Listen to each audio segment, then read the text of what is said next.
Hi, I'm Mike Janotta at the Throttlestop, showing you guys a beautiful 1965 Pontiac GTO. This GTO in particular is very special. As you know, the Throttlestop's not just gonna have a regular GTO. A regular GTO would be a 389, 335 horse, 4-barrel automatic, maybe a 3-speed. This particular car, 389 Tri-Power, 360 horse, 4-speed. Rare options include sound deadener delete, transistorized ignition, as well as the paperwork showing that it had the Royal Bobcat package. So a very unique car. And oh, by the way, the car has less than 16,000 original miles. Can't get better than that.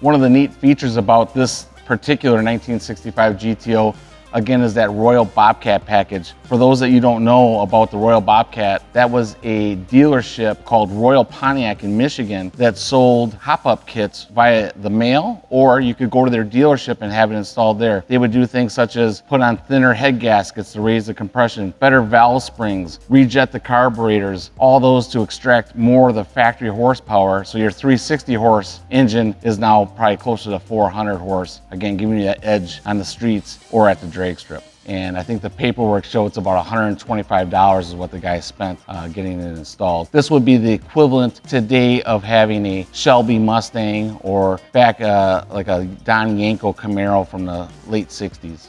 I do want to show you guys under the hood. Normally I'd have to move the camera around to show you guys all that. Now I'm just move the car.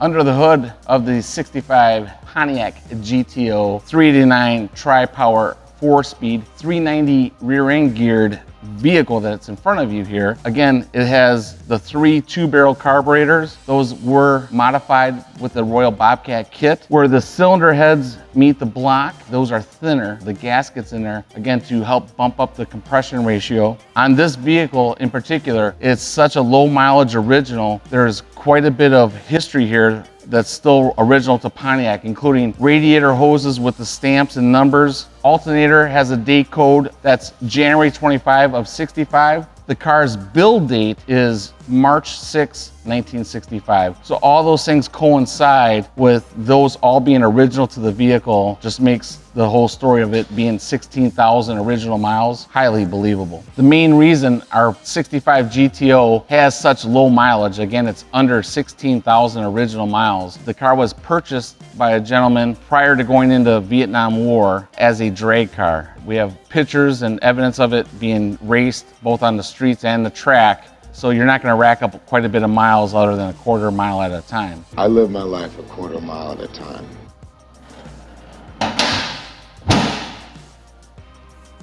As you know, the 1965 Pontiac GTO is the most beautiful styled, in my opinion, of all the GTOs. The 64s had the horizontal headlights. 65s went with a stacked look. These, matter of fact, are the original T3 headlights in all 4 positions, both the low beam and high beam. But the styling of the car, the whole car, front, side, and even the rear is just amazing. It's really a home run.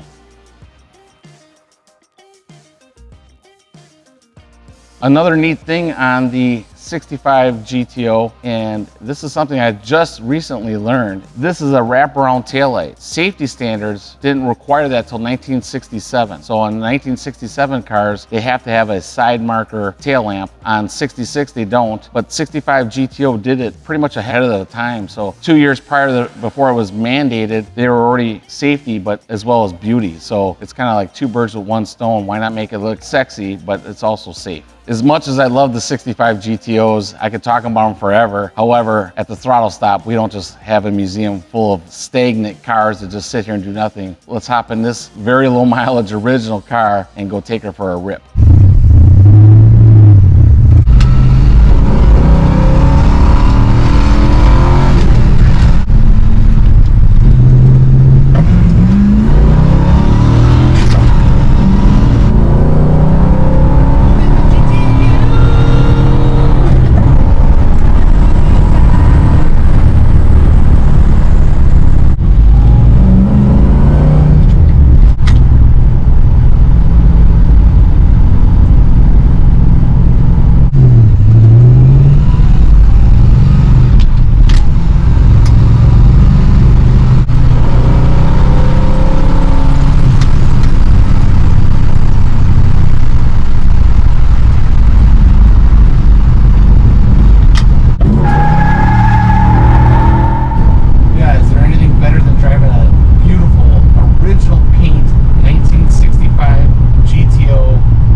Thanks again for stopping by. Hope you had as much fun as I did. Nothing better than going through the gears on a 65 GTO. Make sure to follow us on Facebook, Instagram, and YouTube. And as always, we are Throttlestop, driven by passion.